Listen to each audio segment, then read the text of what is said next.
A FUCAP Business School é a escola de negócios mais completa do Brasil, com ensino continuado que vai da graduação até o doutorado. Com sede em Vitória, a FUCAP é uma das top 5 instituições de ensino do país segundo o MEC e, com certeza, pode ajudar a alavancar sua carreira. Para saber mais, acesse www.fucap.br. Boa tarde, nós estamos no IBFcast, é o podcast do Instituto Brasileiro de Executivos de Finança. Esse é o CQC, Comitê de Conteúdo Qualificado de ESG do Instituto.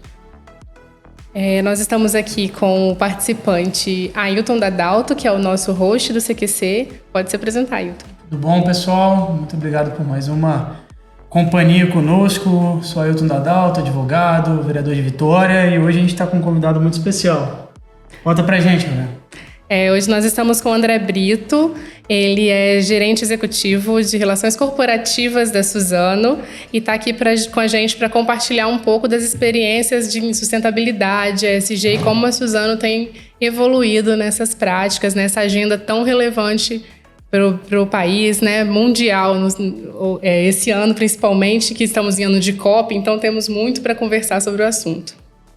É isso. Suzano que está em mais de 10 países, né, uma amplitude muito grande, e recentemente ela fez uma joint venture com a Kimberly-Clark, não é isso? Isso, Kimberly-Clark. Kimberly-Clark, e que reposiciona a empresa entre os maiores líderes mundiais na área. Então, a gente tem a oportunidade de ter uma empresa desse porte aqui no estado do Espírito Santo, e muito, muito bacana ter o André, que é um querido amigo, um grande gestor, um profissional que a gente admira muito, para poder aprender um pouquinho sobre ESG, sobre gestão, que é, na minha visão, a parte mais importante de qualquer momento de uma empresa. Se não tem gestão, não tem nada a mais que isso, porque sem gestão a gente não consegue desenvolver.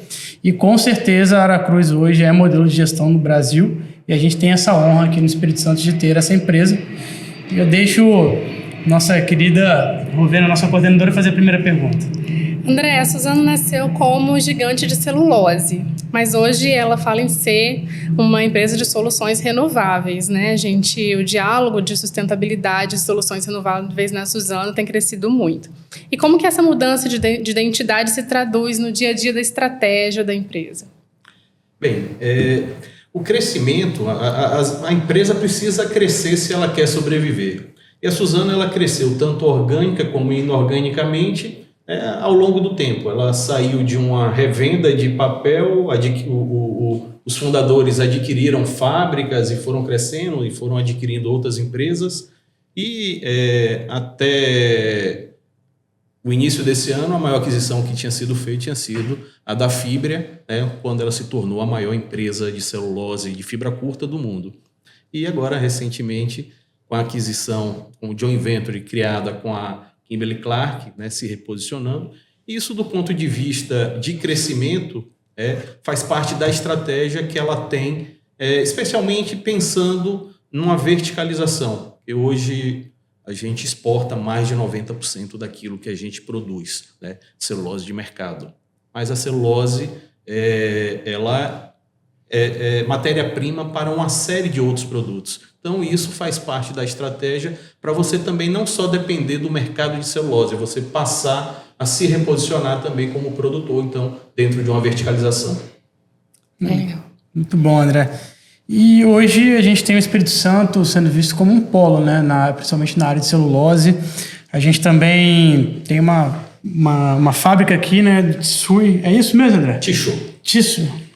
Em Aracruz. Eu não estou muito familiarizado com esse mercado tanto.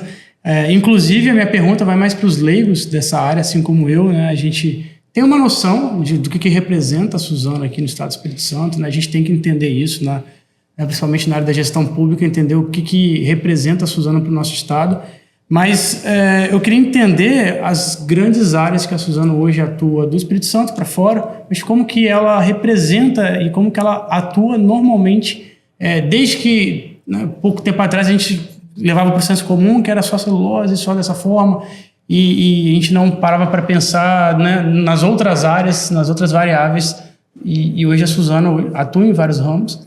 E a gente, para quem não conhece de fato do mercado, e me surgiu essa visão aqui, não está muito no script, mas aquela pessoa que está vindo aqui, escutando e começando a entender a atuação da Suzano aqui no estado e para fora também. As pessoas pensam em Suzano como celulose, mas Suzano é muito mais do que celulose. Aqui no estado nós temos uma grande fábrica, uma das pioneiras no Brasil, para atender o mercado mundial, inclusive, no início da década de 70, mas a gente vem verticalizando, a gente vem investindo muito no estado, temos boas parcerias com o governo do estado, então a gente tem conseguido estruturar investimentos. Em 2021, nós inauguramos uma fábrica, uma convertedora de papel tixo, que nada mais para quem não sabe, são papéis de uso sanitário, né? Tanto papel higiênico quanto papel toalha, lenço de papel, é o que a gente chama de tixo, né? O segmento tixo, que são bens de consumo. Então, a gente, em 2021, construiu a fábrica, a convertedora de Cachoeiro, né? A gente já tinha a produção da celulose, aí passamos a converter, mas a conversão ela depende de papel que vem de fora. Então, quem abastece a unidade de Cachoeiro até esse ano é a unidade de Mucuri, a unidade de Imperatriz do Maranhão e também algumas unidades nossas de São Paulo. Então, vem papel de fora.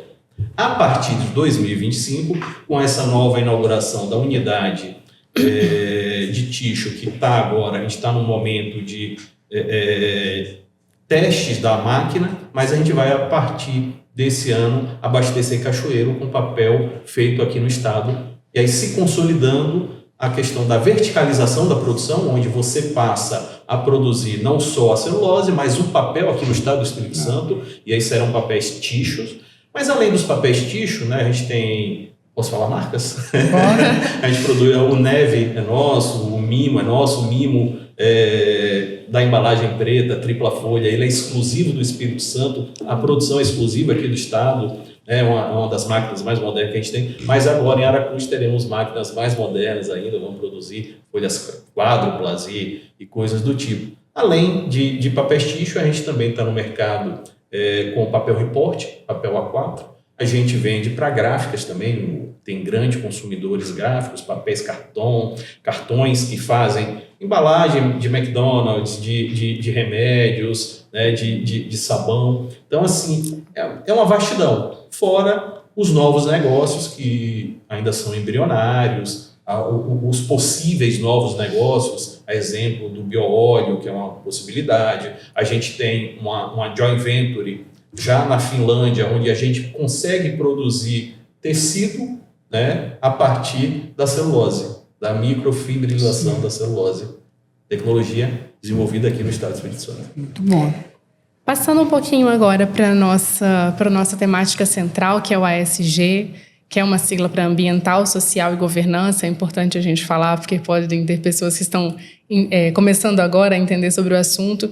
Aí eu queria entender como que a Suzano tem implementado a agenda ESG, né? Não é um tema novo, a gente sabe, mas é um tema que ganhou grande relevância nos últimos anos, principalmente pela regulação, né, que vem acontecendo através dos conselhos de contabilidade, a regulação internacional, que você falou que 90% da produção de vocês é exportação. Como que a liderança, como que o conselho de administração, como que a agenda ASG integrou os processos dentro da Suzano? Bem, essa é uma agenda que para a gente é fundamental.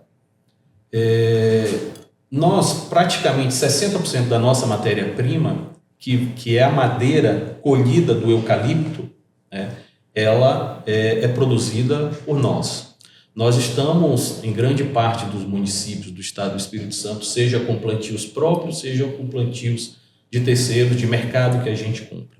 Então, a gente termina se relacionando, né, com a terra, com as comunidades, com todos que estão ali. Então, do ponto de vista não só ambiental, como de comunidade social, a gente tem que ter investimentos para a gente poder conviver e conviver muito bem com aquelas comunidades que estão ali. Além disso, a gente tem que respeitar e as nossas atividades, as nossas operações, os nossos padrões de operação, eles seguem regras internacionais e isso termina, às vezes, sendo mais...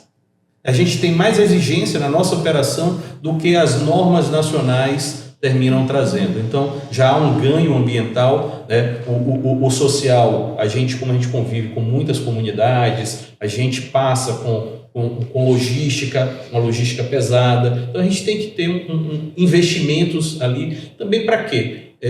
Dentro dos nossos, e isso é importante eu trazer, né? A gente tem alguns direcionadores de cultura, né? Um deles é gerar e compartilhar valor, né? Outro é gente que inspira e transforma, e outro é só é bom para nós, for bom para o mundo. Dentro do gerar e compartilhar valor, aquelas comunidades que estão ao nosso lado, a gente precisa fazer com que elas cresçam também. E que elas não só dependam da nossa operação, mas que elas consigam andar com as suas próprias pernas. E isso é importante, né, para a gente ter o quê? Um território resiliente, um território rico, né, sem conflitos. A gente investe muito nisso e isso é importante. Sem contar a governança, que é o maestro, né? Porque sem governança você não tem operação, você não tem capacidade de gerir. Você perde oportunidades, perde eficiência, né? E você não captura valor. Então, completando aí as 3 letrinhas, eu acho que é isso. Perfeito, muito bom, André. Eu queria fazer uma pergunta e entender um pouquinho dentro dessa área de ESG, mas não só voltada para a área de créditos de carbono, a política que a Suzano tem que introduzir, como tantas outras empresas desse porte, mas eu queria também deixar 2 perguntas. Primeiro, como vocês estão trabalhando nesse sistema atual dos créditos de carbono? E segundo ponto como é que funciona a logística da Suzano?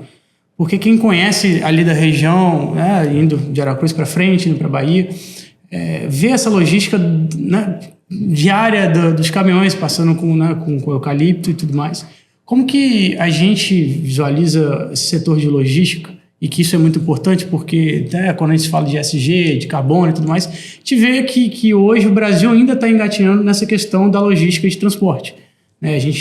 A última vez que eu dei uma olhada nesses estudos era 80%, se eu não me engano, passa pelas rodovias e a gente tem um potencial muito maior para ir para uma outra, tanto de ferrovias, enfim. Então, como que a Suzano hoje enxerga, como que eles podem ajudar, como que a Suzano pode ajudar o poder público nesse sentido, né? E como você enxerga essa questão da logística também? Tá bom. A primeira pergunta era sobre como que vocês estão atuando na política dos créditos de carbono. Perfeito. Política de crédito de carbono, a gente acabou de ter uma legislação criando uma política nacional. Então, obviamente, a gente está de olho nessa política, porque é importante para a gente. Suzano tem hoje mais de 2.200.000 hectares de terra no Brasil. Deve chegar hoje já uns 2.400.000 hectares de terra. Sendo que disso, quase 1.300.000 hectares são de áreas nativas preservadas, que nós preservamos. Então, isso é um valor extremamente tangível e é uma colaboração nossa, né? Obviamente, tem todo um regramento, a gente precisa manter isso, mas a gente mantém mais do que o que é necessário. Mas isso para a gente não é um peso, ao contrário. A gente vê como uma contribuição. Isso é bom para nós, se for bom para o mundo. Então, é algo muito importante e é um futuro que é importante para a nação brasileira, a gente brigar pelo carbono.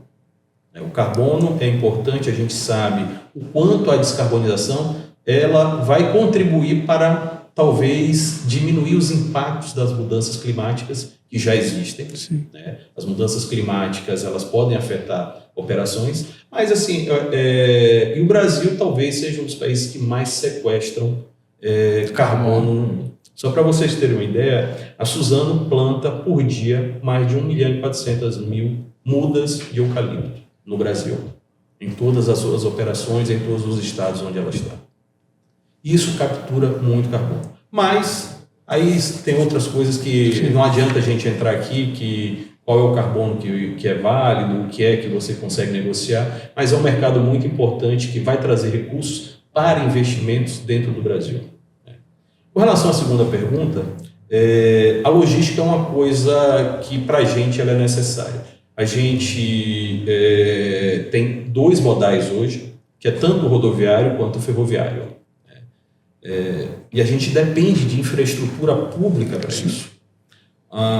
Em estados onde nós temos as áreas ao redor das nossas fábricas, sem muitas comunidades, a gente consegue ter uma logística sem passar por rodovias públicas, né, em grande parte, a exemplo do Mato Grosso do Sul, e parte da Bahia, onde a gente faz o transporte por hexatrem, que é um modal de caminhões grandes, mas que passam só por estradas privadas por nós construídas.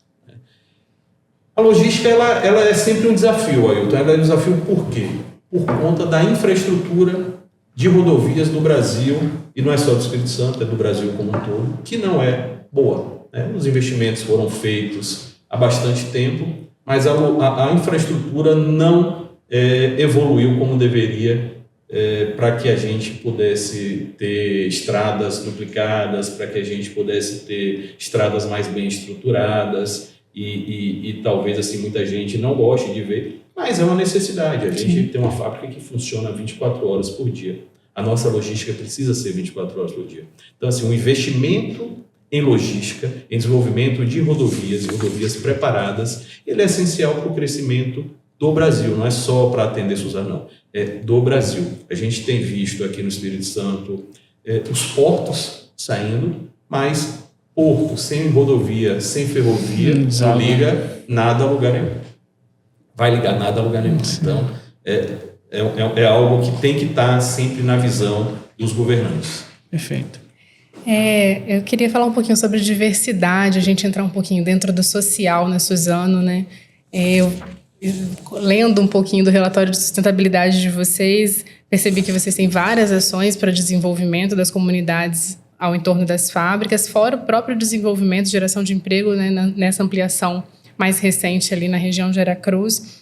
E eu vi que também um dado muito interessante, que desde 2020 a Suzano tem emitido títulos de renda fixa vinculados às metas ESG, e ela é pioneira com títulos vinculados a indicadores de diversidade. Isso é muito legal, muito relevante e exemplo mesmo, né, para empresas desse porte. E como que está andando essa agenda? Como que vocês conseguem mensurar esse impacto de verdade para além do papel? Assim, como que funcionam esses indicadores?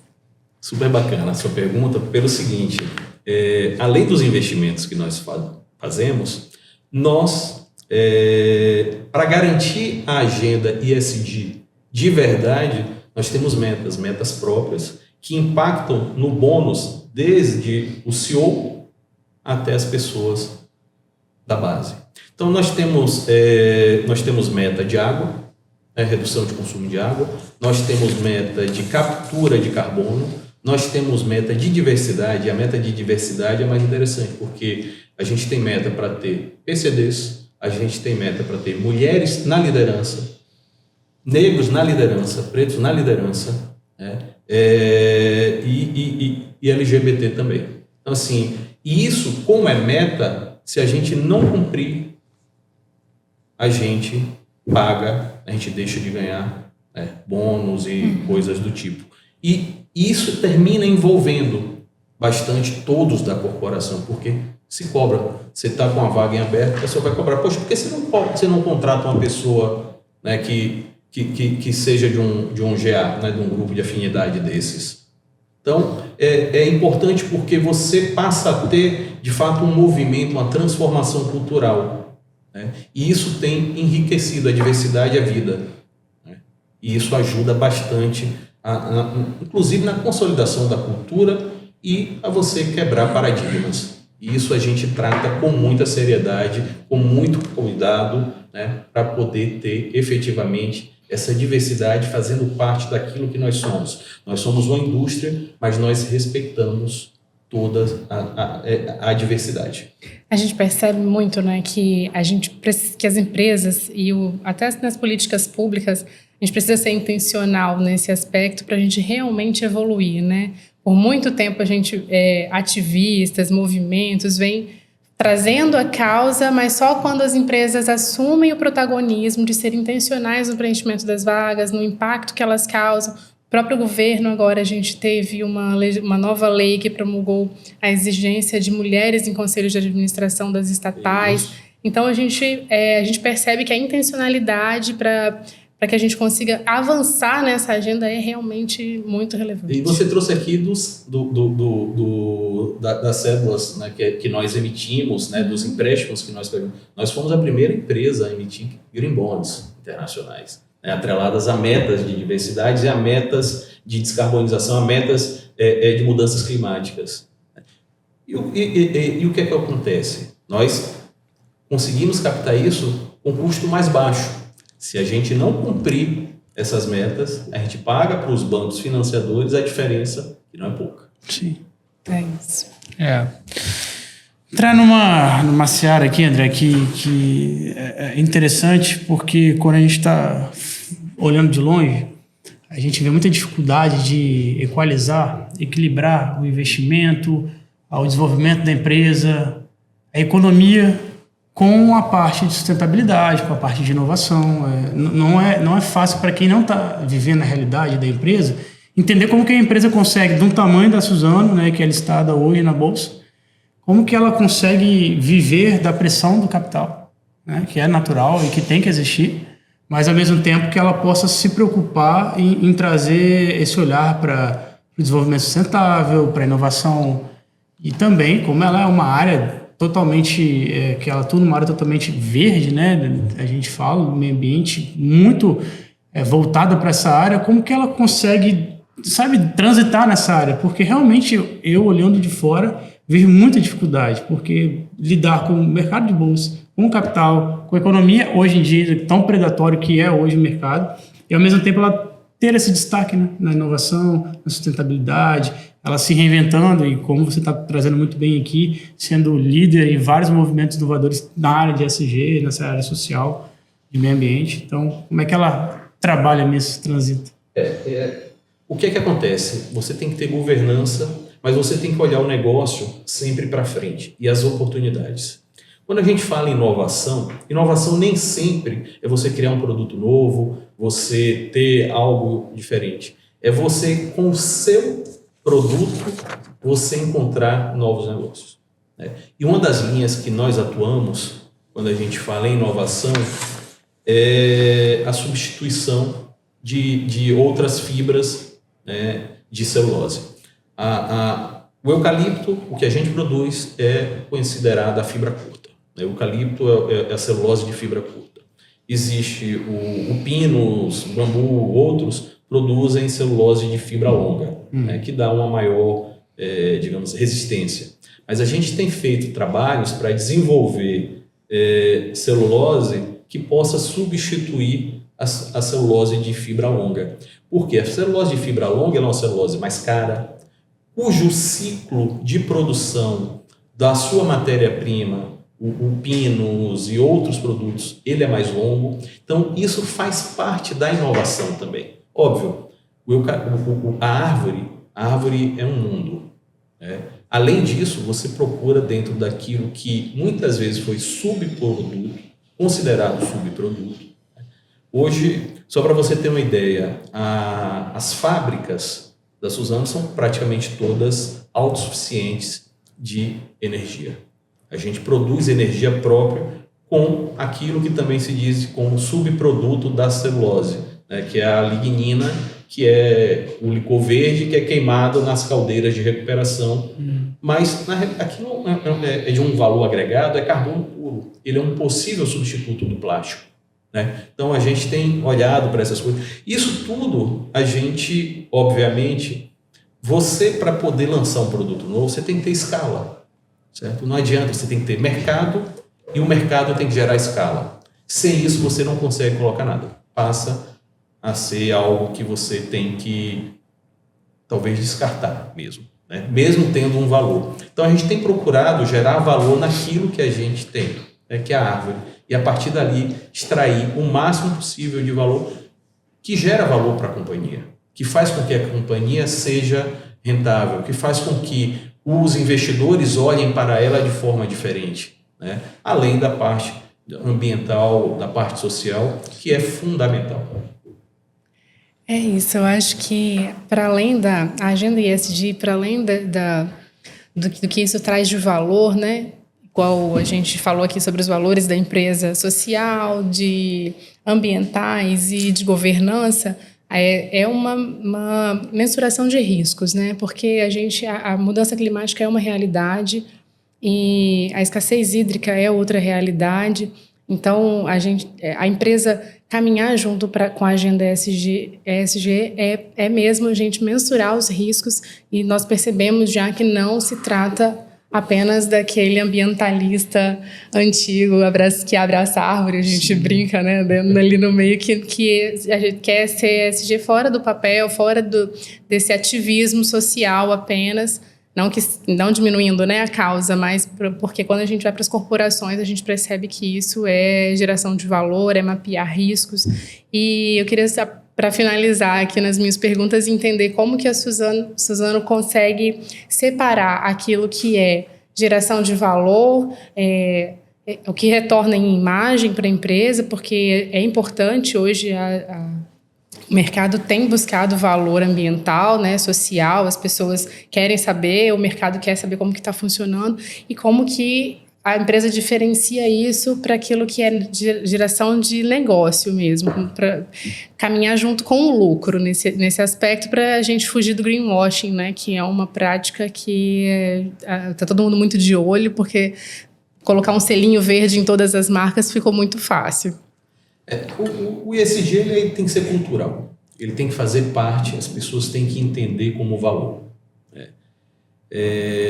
As transições energéticas, aí eu já te digo que não é tão fácil, certo? Por quê? Porque muitas tecnologias que estão falando são tecnologias caras, sem hoje tecnologia que gere valor para as companhias. Então, isso é um trabalho que tem que ser feito pelas empresas, mas em conjunto com os governos, que é o incentivo ao desenvolvimento de tecnologias que tragam energias verdes, limpas, mas num custo adequado para que você consiga internalizar. O gás é um possível, tem sido utilizado. Hoje, por exemplo, lá no Mato Grosso do Sul, nós temos uma unidade, a nossa unidade mais nova, a unidade de Ribas do Rio Pardo, a gente já consegue fazer um trabalho de gaseificação da madeira. Então, eu queimo nos meus fornos de cal, na recuperação dos meus químicos, gás produzido através da madeira, chamou Syngas. Então, é algo que é visto como geração de valor. E isso efetivamente tem acontecido.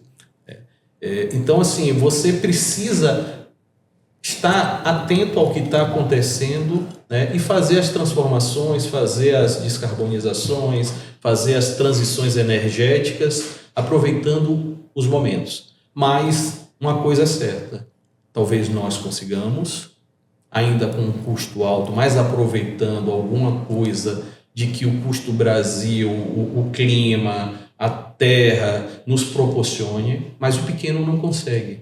Então a gente precisa começar a pensar fortemente, eu sei que tem sido debatido, né, em políticas públicas que incentivem efetivamente a descarbonização sem onerar o empreendedor. Porque aí, vamos lá, para quem está no mercado externo, no mercado de commodity, é um mercado onde você briga por preço mesmo. A gente briga por preço. E toda a eficiência gerada, ela não pode ser perdida.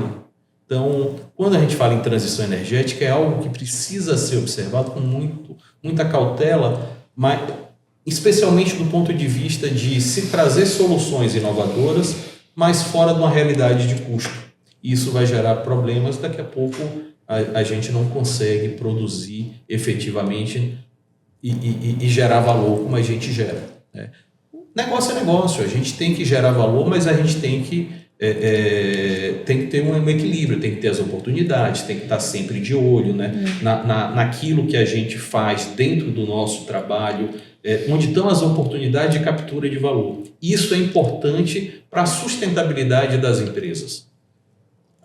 E as mudanças climáticas nos trazem algumas questões que têm sido colocadas, como a transição energética, que a gente precisa que os governos investam efetivamente, porque senão serão soluções caras que não conseguirão ser utilizadas pelos empreendimentos, ou não vai ter geração de valor.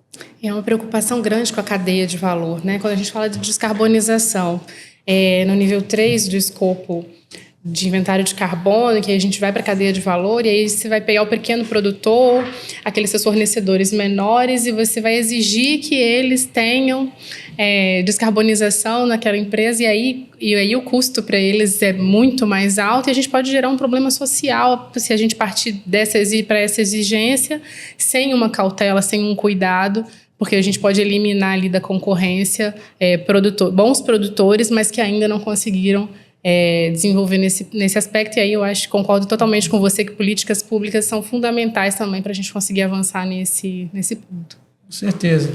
Meu amigo André, a gente primeiro quero agradecer, né, mais uma vez a sua presença aqui, dizer que a gente admira muito o que a Suzano tem construído, e é claro, né, a empresa é feita de pessoas, né? A gente tem a marca, mas o que constrói uma marca são pessoas, né? E você é uma grande liderança para nós, e a Suzano também tem um protagonismo gigantesco aqui no estado do Espírito Santo.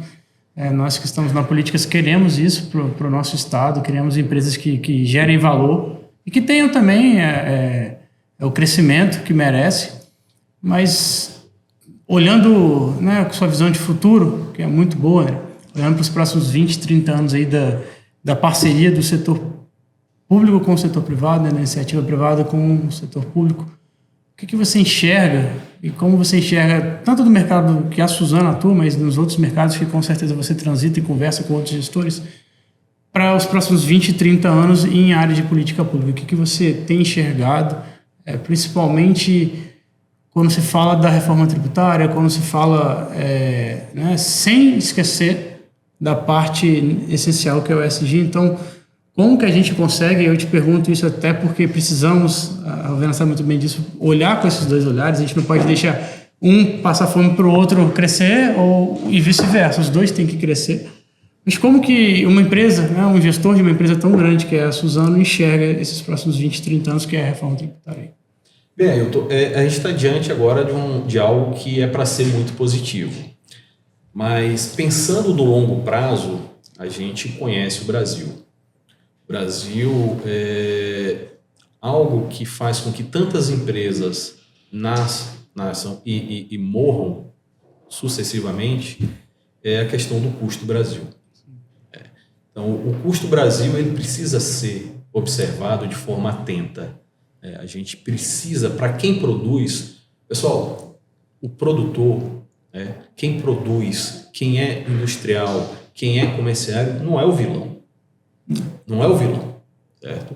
Ele sofre na pele, ninguém sabe o que é que quem está dentro, quem tem sua empresa, faz para manter aquilo operando, gerando emprego, gerando impostos, gerando dividendos para esse país. Então, a gente precisa tratar melhor o investidor, né? E a gente não vê isso no Brasil. O Brasil precisa focar em melhorar tudo o que envolve custo Brasil, a tributação, né? Uma outra coisa, o Brasil, o país, né? E eu vou trazer só com o Brasil aqui, eu acho que o Brasil, como máquina pública, como administração, precisa se reinventar, precisa se desburocratizar, precisa gerar mais leveza. A gente precisa ter efetivamente um país que se preocupe com saúde, com segurança, com educação e deixe outras coisas para a atividade privada, né? Gerando valores, óbvio. Por isso que existem as PPPs, as concessões, com limites. Existem contratos para isso. Então, a gente pensando em diminuir o custo Brasil, quando a gente olha a nova tarifa da energia elétrica, né, a nova forma, cara, isso vai impactar consideravelmente os investidores. A gente tem uma série de coisas aí que não acontecem. né? A nossa logística é péssima, uma logística cara, a gente não tem rodovias adequadas para fazer o transporte daquilo que a gente produz, a gente precisa investir em portos, mas precisa investir também naquilo que faz com que os portos se movimentem, né? A gente precisa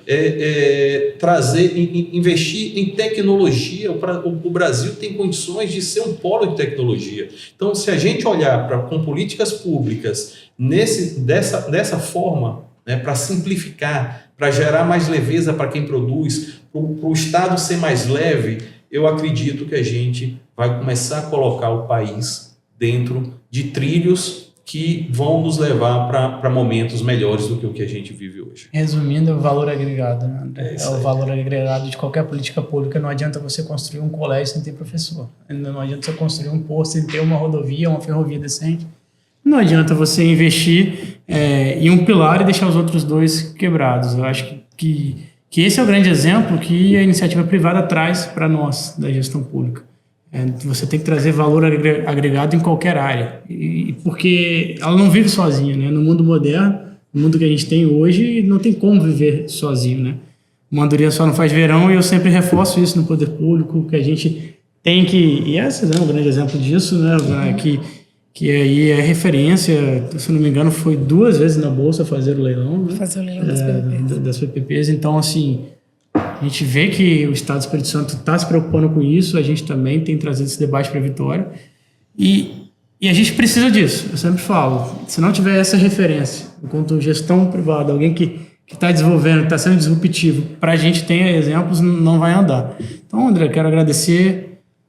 Vena, faça as honras de finalizar, minha amiga. Agradecer imensamente, André, pela sua participação, colaborando aqui em nome do IBEF. É extremamente enriquecedor esse debate, espero poder recebê-lo mais algumas vezes. Nós temos outros comitês de conteúdo para falar de outros temas, então sinta-se já convidado. E quero agradecer de novo e colocar a gente à disposição também da Suzana, à sua disposição, para a gente bater esse papo outras vezes. Bem, em nome da Suzana, eu que agradeço a vocês. Ailton é um grande amigo, uma pessoa por quem eu tenho um carinho muito grande, de longa data. Vendo você conhecer há menos tempo, mas não menos carinho.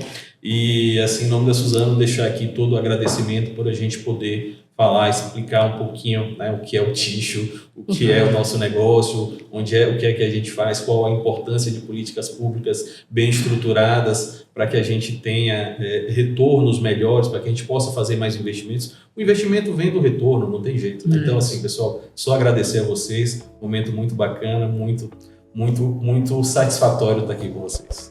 Obrigada. Show. É isso. Valeu. Finalizamos. Assista aí e acompanhe essa entrevista maravilhosa com o nosso amigo André.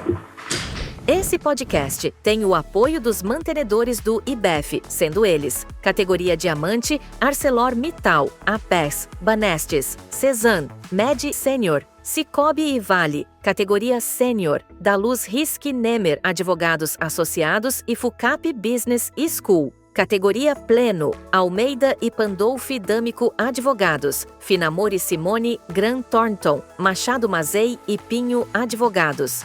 Terca, Zilli, Armazéns Gerais e Taimenal. Apoiadores, Accounting, Consultoria e Ativação. Mídias parceiras, Rede Vitória, Rede Tribuna, TV Sim, Nova Brasil, Rede TV ES e Rede Gazeta.